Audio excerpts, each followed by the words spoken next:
सिकंदरा के धरती पर आपका बहुत बहुत बधाई, स्वागत है। बहुत धन्यवाद आपका। सर, सिकंदरा के युवा और जनता से क्या अपील करिएगा सर? हम सिकंदरा के सभी माताओं, बहनों, बुजुर्गों, नौजवानों सबसे ये अपील करते हैं कि इस बार आपके विधानसभा क्षेत्र का जो प्रत्याशी है जी, आदरणीय उदय नारायण चौधरी जी, वो एक अनुभवी समाजवादी नेता हैं और उनका अपना संघर्ष बहुजन वैचारिकी का, समाजवादी आंदोलन का और बहुत जमीनी लड़ाई लड़ करके आगे बने हैं। और इसलिए आज सिकंदरा के लिए एक बड़ा मौका है कि इतने वरिष्ठ नेता अगर आपके बीच विधायक बनने के लिए आए हैं तो उनके हाथ को मजबूत करें, ताकि वो आपकी लड़ाई को वहाँ उठाएंगे।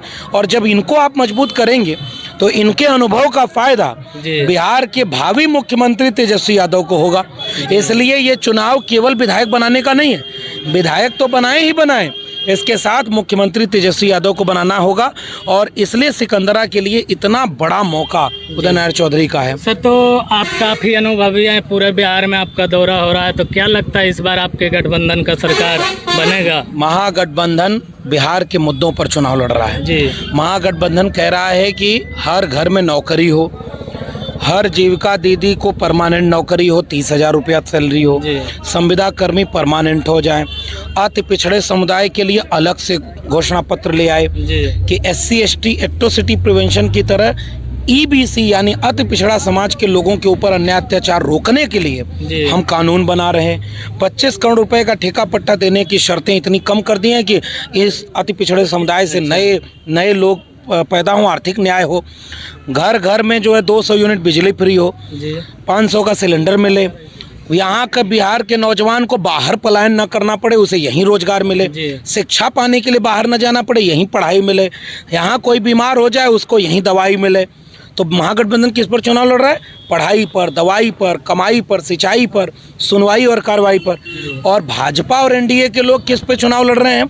वो कह रहे हैं कि भारत में हमने डाटा सस्ता कर दिया तो रील बना करके नौजवान रोजगार पा रहे हैं। तो बताइए, बिहार के नौजवानों को रील बना करके आप कितना रोजगार देंगे?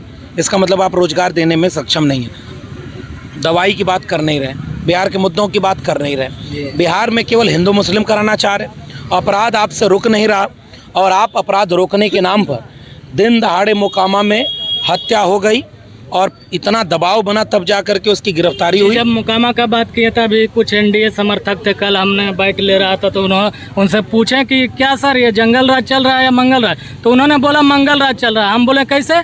तो उन्होंने बोला कि किसी का आपसी मतभेद है, कोई भेद है तो 200 राउंड भी गोली चल सकता है, तो ये मंगल राज हो। तो लालू जी के राज में क्या होता था जी? वो किसके लिए सब जाके अमेरिका से लड़ता था? वो किसके लिए लड़ता था? उस समय की गोली जो है, उस समय स्वतंत्रता सेनानी थे सर। तो उनसे जिस समय लड़ाई हुई सामंती ताकतों से, फिरका परस्त ताकतों से, जब दलितों, पिछड़ों, अति पिछड़ों को न्याय देने की बात हुई और जब न्याय दिया गया और उसके लिए जब समानता की बात की गई तो उसको मीडिया कहती है जंगल राज। और सुशासन राज के नाम पर जिस समय लड़ाई हुई सामंती ताकतों से, फिरका परस्त ताकतों से, जब दलितों, पिछड़ों, अति पिछड़ों को न्याय देने की बात हुई और जब न्याय दिया गया और उसके लिए जब समानता की बात की गई तो उसको मीडिया कहती है जंगल राज। और सुशासन राज के नाम पर जिसको कहती है नीतीश बाबू के चेहरे को चमकाती है क्योंकि बीजेपी के साथ है। वही नीतीश जी जब महागठबंधन के साथ आए तो इनका DNA चेक करा रही थी, DNA तक पे सवाल उठा रही थी। अब 65,000 हत्याएं अगर बिहार में इस समय हुई है 20 साल में, 65,000 हत्या, ये जंगल राज है कि नहीं? मोकामा में अगर अपराधी 200 राउंड फायर कर दे आपसी के लिए तो कानून का राज क्या होता है? कानून का में 40 राउंड गोली फायरिंग हुआ है, अभी तक कोई जांच नहीं हुआ, 3 थाना ये वही भाजपाई है कह रहे हैं। भाजपा के लोग इसलिए इसे मंगल राज कह रहे हैं कि अगर इस बार चुनाव जीत गए वो तो नीतीश जी को तो मुख्यमंत्री बनाएंगे नहीं। वो ऐसे बारात चल रही है जिसके दूल्हा नीतीश जी हैं लेकिन माला उनके गले में डलेगी नहीं। मतलब क्या? सुनिए पहले, आप महाराष्ट्र में जैसे एकनाथ शिंदे को बीजेपी ने निपटा दिया, नीतीश जी को इस बार निपटाने के लिए बीजेपी चुनाव लड़ रही है। एक जगह उन्होंने ये नहीं कहा कि नीतीश जी हमारे मुख्यमंत्री होंगे। बताइए, पिछली बार बार प्रधानमंत्री मोदी बोलते थे, अमित शाह बोलते थे, इस बार करें विधायक तय करेंगे। इसका मतलब नीतीश जी को किनारे कर दिया। अब अगर बीजेपी का मुख्यमंत्री बन जाएगा तो इसी तरह का राउंड गोलियां गिनते रहिएगा आप और ये गोलियां कमजोरों पर चलेंगी। ये गोलियां उन लोगों पर फिर से चलेंगी जिनको सामाजिक न्याय, आर्थिक न्याय दे करके कम से कम बराबरी में खड़ा करने की कोशिश की गई थी। तो भाजपा का यही है राज की हकीकत। इसलिए बिहार को बहुत सजग होना है। ये छोटा छोटा विधायक का बनाने का झगड़ा चुनाव नहीं है, ये तो पूरे बिहार को बचाने का चुनाव है कि पढ़ाई कमाई दवाई वाले एक युवा नेतृत्व तेजस्वी यादव को अगर मौका मिलेगा, अपराध भी रोकेंगे और यहाँ के लोगों के मुद्दे पर बात करेंगे। तो सर क्या लगता है तेजस्वी जी जो वादे किए हैं लोगों का मुद्दा पर, अगर जनता ने उन पर भरोसा किया, चुनाव जिताते हैं तो अपने वादे पर खड़ा उतर रहे हैं? इसका सबूत बिहार के नौजवानों और बिहार के लोगों को पहले ही वो दे चुके हैं। पहले जब वो कहते थे 2020 के चुनाव में कि हम नौकरी देंगे 10 लाख, तो फिर सामने से आवाज आती थी कहाँ से पैसा लाएगा, जेल से लाएगा, पैसा बाप घर से लाएगा। अब ये लोगों को लगा था कि जैसे मोदी जी बोले थे 2 करोड़ रोजगार हर साल देंगे और पकौड़ा तलवा दिए, वैसे ही ये वादा है। लेकिन जैसे ही महागठबंधन की सरकार बनी, डिप्टी सीएम बने तेजस्वी, एक बार में 1,67,000 नियुक्ति पत्र बांट दिया और 4 लाख के आसपास नौकरी हो गई उस समय। तो उसका उदाहरण तो सबूत तो पहले ही उन्होंने दे दिया है।